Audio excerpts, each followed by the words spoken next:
Hey guys! Welcome to the first official episode of Tea Talks. Okay, first I'm just very quickly going to address something. The most popular topic of conversation for me to talk about today was by a landslide for me to talk about my personal style, and I did not expect that at all. And I hate to do this on the first episode, but I'm actually going to hold off on talking about that just for now, for a couple of very good reasons, which I will link in the description below. That being said, I am going to talk about the second highest rated topic, which was for me to talk about Japanese fashion. Now you guys requested I talk about several different styles, which would be quite complicated, so to make it simpler for all of us, I am simply going to give you guys my top 10 fashion tips for wearing any style. And I'm going to be focusing on Japanese fashion because that's what you guys requested, but these tips will work no matter what style you want to get into. Disclaimer! I have been somewhat detached from Japanese fashion for the last couple of years. My advice may be somewhat dated on some points, and by no means do I consider myself to be an expert on this.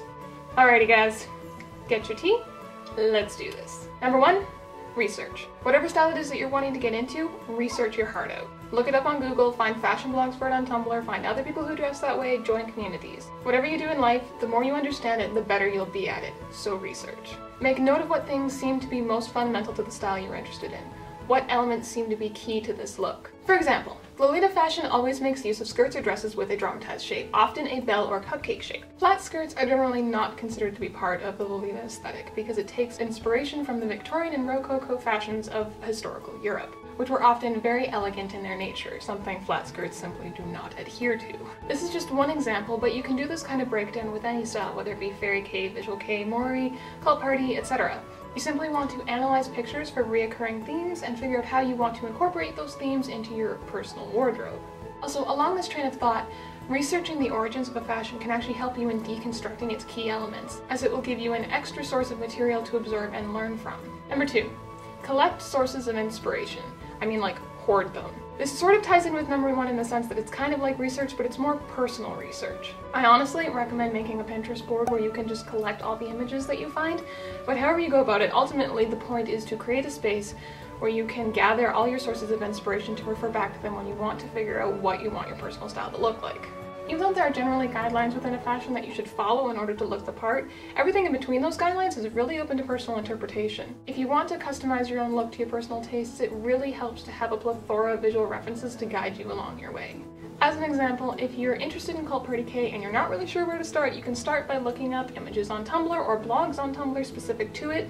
You can look up stores or items on Etsy or Store Envy or wherever. You can simply gather images from about the internet and save them to your Pinterest or wherever for future reference. It doesn't just have to be limited to clothes either. I've saved images of flowers, of dolls, of makeup, of drawings, etc. because I found they inspired me. You can save pictures of fabric, textures, colors, plants, people, whatever it is that makes you think, hey, I could use this. Just keep a copy of that somewhere so that you can refer back to it in the future when you need something to kickstart your creativity.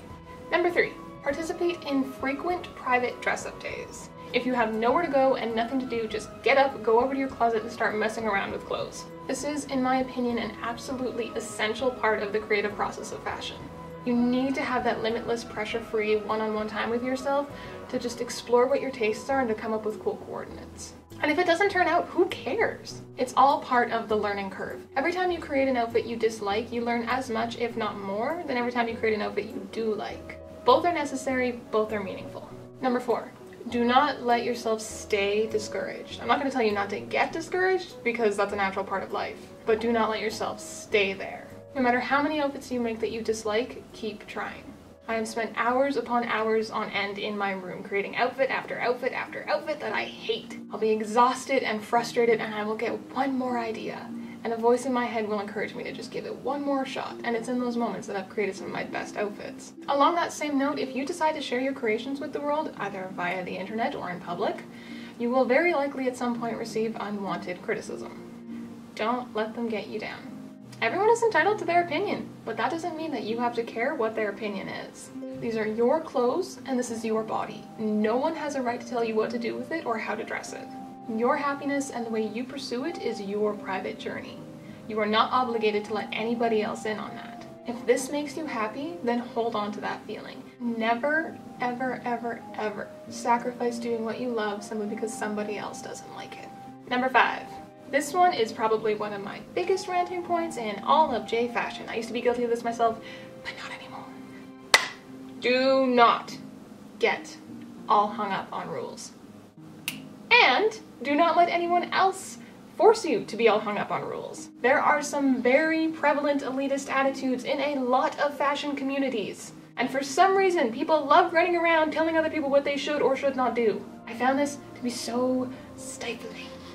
Obviously, there are things you kind of have to do in order to resemble whatever style it is you're going for. But by no means do you have to downplay your tastes or stay within a predefined box all the time. Be courageous enough to step outside the parameters laid before you. Don't be afraid to experiment. If someone barges into your space and starts telling you that you shouldn't mismatch your socks, or that you shouldn't wear mismatched shoes, or that fairy cane and steampunk should never be combined, that you're too tall to wear Lolita and you should leave the fashion, or that cult party K is only for pale-skinned people, then you should probably just turn the volume on your attire up about 10 notches and not give two shakes, because that's stupid. Don't let anyone restrict you or your potential. Alternative fashions are kind of meant to be, by definition, alternative. So just do your thing. 6. Do not get competitive. Other people in the community are not your competition, and it will do you a world of good if you can keep that in mind. This can be hard because sometimes people will try to force you into a sense of competition against your will by pitting you against other people in the community. This happened to me a couple times when I was into Fairy Cape, where people would comment on my things or comment idly about the internet, comparing me to this or that individual or saying so-and-so does it better. It only happened a handful of times, but because I didn't know any better and because I didn't understand the choice I had in it all, I allowed myself to be pulled into an unhealthy game that I didn't even want to be part of.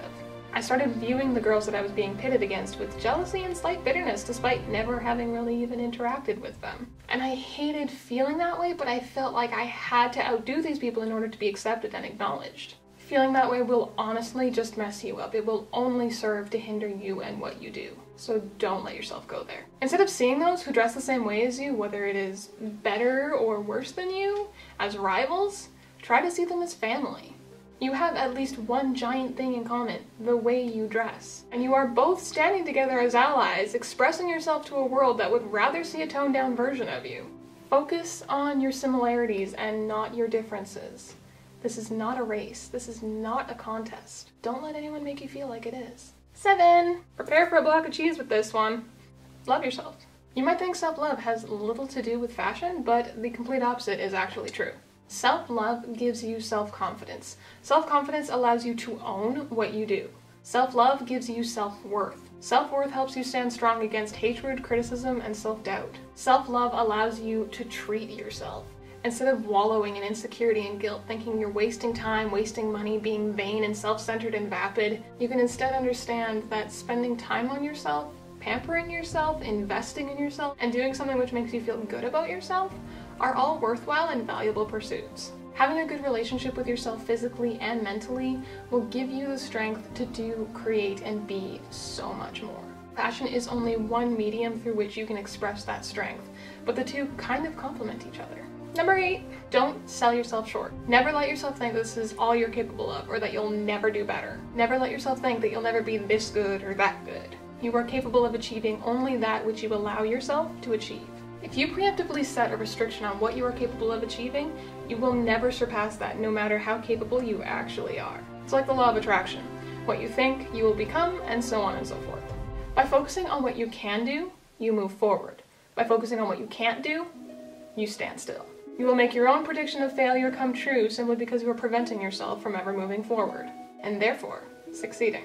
So do not sell yourself short. Do not predict your own failure. Bolster yourself with predictions of greatness, no matter how insincere. Trick yourself into moving forward, and eventually you'll find that you will keep moving naturally, without any self-deception required. Number 9, get creative. I know that sounds so fantastically redundant and unnecessary, but I don't just mean in regards to your clothes. If you're on a budget, you don't have a lot of money, or you don't have access to stores that carry the kind of clothes you want for your style, you're going to have to get creative. Try thrifting. Learn where to look for clothes that can work for your tastes. Try to make your own stuff if you can. Learn to think outside of the box a bit. Don't just shop in the women's section. Look in the men's section. Look for things you can alter, change, add on to, dye, take away from, combine together. If you can't find anything at one store, don't give up. Go back in a couple days or in a week when they get more stock in. Go check another store. Go check 5 stores. Be tenacious. If you have no thrift stores you can visit in your area, find thrift stores online. There are a ton of stores on Etsy that sell nothing but craft supplies and fabrics. You can easily buy from them to make your own garments. Don't give up just because it won't be as easy for you as it might be for other people. You deserve to have this happiness, even if you might have to work a little harder for it. And finally, number 10, be yourself. Again, it seems redundant and unnecessary, but it is so crucial to being able to get all the enjoyment you can out of this art form. Or any art form for that matter. Rely on your own creativity, your own imagination, your own ideas. Do not try to copy other people. It is utterly unfulfilling and unsatisfactory. Be inspired by others. That's where all new ideas come from, external inspiration. But don't copy anyone. You will never be able to do exactly what someone else does as good as that person, because they're the author of their own style. And it comes from a place within them that you don't have. A place that was constructed from their own life experiences, their own tastes, their own dreams and desires. The image we construct for ourselves externally reflects fragments within us. You will never be able to master the individuality someone else has painstakingly cultivated, nurtured, and grown out of the various places of their own heart. So do not bother trying.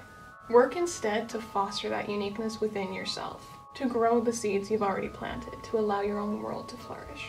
This is one of the most rewarding aspects of dressing in an alternative style. Do not rob yourself of that joy by settling for replicating the efforts of somebody else. Stay true to yourself. You will be appreciated and will appreciate yourself all the more for it. That about sums it up. Those are my top 10 tips for you all. Ultimately, I consider helping you guys develop a mentally and emotionally healthy approach to fashion to be far more important than any rules, guidelines, or stylistic tips I could give you guys. And I hope this video was helpful to you all in light of that. That being said, if you guys would like videos more focused on stylistic tips and guidelines, I could try to accommodate that in the future as well. But I guess that's it for today. If you guys have any suggestions for the next Tea Talk video, remember to leave them in the comments below and to upvote the ones you'd like best for next time. So, as always, thank you guys for watching, and I will see you next video. Bye! Why? Lolita Fashion always makes use of skirts or dresses. Lolita Fashion always makes use of skirts or dresses with a dramatized shape. Flat skirts are not considered to be part of the Lolita aesthetic, as it takes inspiration from the Flat skirts are generally not considered to be part of the Flat skirts are generally not considered to be part of the Lolita aesthetic because it takes inspiration from the Victorian and Rococo fudge brownies. Flat skirts are not considered to be part of the Lolo. I hate everything. Flat skirts are not considered to be part of the Lolita aesthetic because it takes inspiration from the Victorian and Rococo fashions of historical Europe. Don't be afraid to exhibit it. But by no means do you have to downplay your tastes or read your script